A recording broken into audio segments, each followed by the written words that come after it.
ಎಲ್ಲರಿಗೂ ನಮಸ್ಕಾರ ಸ್ನೇಹಿತರೆ. ಟೀಮ್ ಇಂಡಿಯಾ ಕೈಯಲ್ಲಿ ಪಾಕಿಸ್ತಾನ ತಂಡದ ಚಾಂಪಿಯನ್ಸ್ ಟ್ರೋಫಿ ಭವಿಷ್ಯ ಹೇಗೆ ಅಂತ ತಿಳ್ಕೊಂಬರೋಣ ಬನ್ನಿ. ಅದಕ್ಕಿಂತ ಮುಂಚೆ ನೀವೇನಾದರೂ ಟೀಮ್ ಇಂಡಿಯಾದ ಅಪ್ಪಟ ಅಭಿಮಾನಿಯಾಗಿದ್ದಲ್ಲಿ ಈ ವಿಡಿಯೋಗೆ ತಪ್ಪದೆ ಒಂದು ಲೈಕ್ ಕೊಟ್ಟು ನಮ್ಮ ಚಾನಲನ್ನು ಸಬ್ಸ್ಕ್ರೈಬ್ ಮಾಡ್ಕೊಳ್ಳಿ. ಇನ್ನು ಚಾಂಪಿಯನ್ಸ್ ಟ್ರೋಫಿಯ ಮೊದಲನೇ ಪಂದ್ಯದಲ್ಲಿ ಪಾಕಿಸ್ತಾನ ತಂಡ ಮಕ್ಕಡೆ ಮಲಗಿದೆ ಅಂತಲೇ ಹೇಳ್ಬೋದು. ಕರಾಚಿಯಲ್ಲಿ ನ್ಯಾಷನಲ್ ಸ್ಟೇಡಿಯಂನಲ್ಲಿ ನಡೆದ ಈ ಪಂದ್ಯದಲ್ಲಿ ಟಾಸ್ ಗೆದ್ದಿದ್ದ ಪಾಕಿಸ್ತಾನ ತಂಡ ನ್ಯೂಜಿಲೆಂಡ್ ತಂಡವನ್ನು ಬ್ಯಾಟಿಂಗ್ಗೆ ಆಹ್ವಾನ ಮಾಡಿತಂತಲೇ ಹೇಳ್ಬೋದು. ಅದರಂತೆ ಮೊದಲು ಬ್ಯಾಟ್ ಮಾಡಿದ ಕಿವೀಸ್ ಪಡೆ ಪರ ವಿಲ್ ಯಂಗ್ ಹಾಗೂ ವಿಕೆಟ್ ಕೀಪರ್ ಬ್ಯಾಟರ್ ಆದಂಥ ಲ್ಯಾಥಮ್ ಶತಕ ಬಾರಿಸಿರಂತಲೇ ಹೇಳ್ಬೋದು. ಈ ಶತಕಗಳ ನೆರವಿನಿಂದ ನ್ಯೂಜಿಲೆಂಡ್ ತಂಡವು 50 ಓವರ್ಗಳಲ್ಲಿ 5 ವಿಕೆಟ್ ಕಳೆದುಕೊಂಡು 320 ರನ್ ಕಲೆ ಹಾಕುವಲ್ಲಿ ಯಶಸ್ವಿಯಾದರೆ ಆಯಿತು.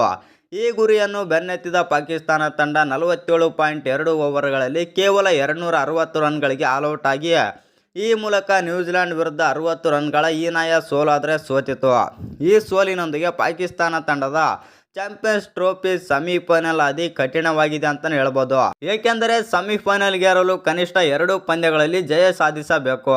ಇದೀಗ ಮೊದಲನೇ ಪಂದ್ಯದಲ್ಲಿ ಸೋತಿರುವ ಪಾಕ್ ತಂಡದ ಮುಂದಿನ ಪಂದ್ಯ ಟೀಮ್ ಇಂಡಿಯಾ ವಿರುದ್ಧ ಆದರೆ ಇದೆ ಅಂತಲೇ ಹೇಳ್ಬೋದು. ಇನ್ನು ಫೆಬ್ರವರಿ 23ರಂದು ನಡೆಯಲಿರುವ ಹೈ ವೋಲ್ಟೇಜ್ ಪಂದ್ಯದಲ್ಲಿ ಭಾರತ ಮತ್ತು ಪಾಕಿಸ್ತಾನ ತಂಡಗಳು ಮುಖಾಮುಖಿಯಾಗಲಿವೆ. ಇನ್ನು ಈ ಪಂದ್ಯದಲ್ಲಿ ಪಾಕಿಸ್ತಾನ ಪಡೆ ಮುಗ್ಗರಿಸಿದರೆ ಚಾಂಪಿಯನ್ಸ್ ಟ್ರೋಫಿಯಿಂದ ಹೊರಬೀಳಲಿದೆ ಅಂತಲೇ ಹೇಳ್ಬೋದು. ಏಕೆಂದರೆ ಮೊದಲನೇ ಪಂದ್ಯದಲ್ಲಿ ಗೆದ್ದಿರುವ ನ್ಯೂಜಿಲೆಂಡ್ ತಂಡವು ಮುಂದಿನ 2 ಮ್ಯಾಚ್ಗಳಲ್ಲಿ 1 ಜಯ ಸಾಧಿಸಿದರೆ ಸಾಕು.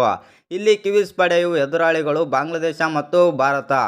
ಆದರೆ ಭಾರತ ವಿರುದ್ಧ ಸೋತರೂ ನ್ಯೂಜಿಲೆಂಡ್ ತಂಡ ಬಾಂಗ್ಲಾದೇಶ ವಿರುದ್ಧ ಗೆಲ್ಲುವ ಸಾಧ್ಯತೆ ಹೆಚ್ಚಿದೆ. ಅದರಂತೆ ನ್ಯೂಜಿಲೆಂಡ್ ತಂಡವನ್ನು ಸೆಮಿಫೈನಲಲ್ಲಿ ಎದುರು ನೋಡಬಹುದು. ಇತ್ತ ಬಲಿಷ್ಠ ಟೀಮ್ ಇಂಡಿಯಾ ಕೂಡ ಪಾಕಿಸ್ತಾನ ಹಾಗೂ ಬಾಂಗ್ಲಾದೇಶ ತಂಡಗಳನ್ನು ಬಗ್ಗು ಬಡಿಯುವುದನ್ನು ನಿರೀಕ್ಷಿಸಬಹುದಂತಲೇ ಹೇಳ್ಬೋದು. ಇನ್ನು ಈ ಮೂಲಕ ಭಾರತ ತಂಡ ಕೂಡ ಸೆಮಿಫೈನಲ್ಗೇರುವ ಸಾಧ್ಯತೆ ಆದರೆ ಇದೆ.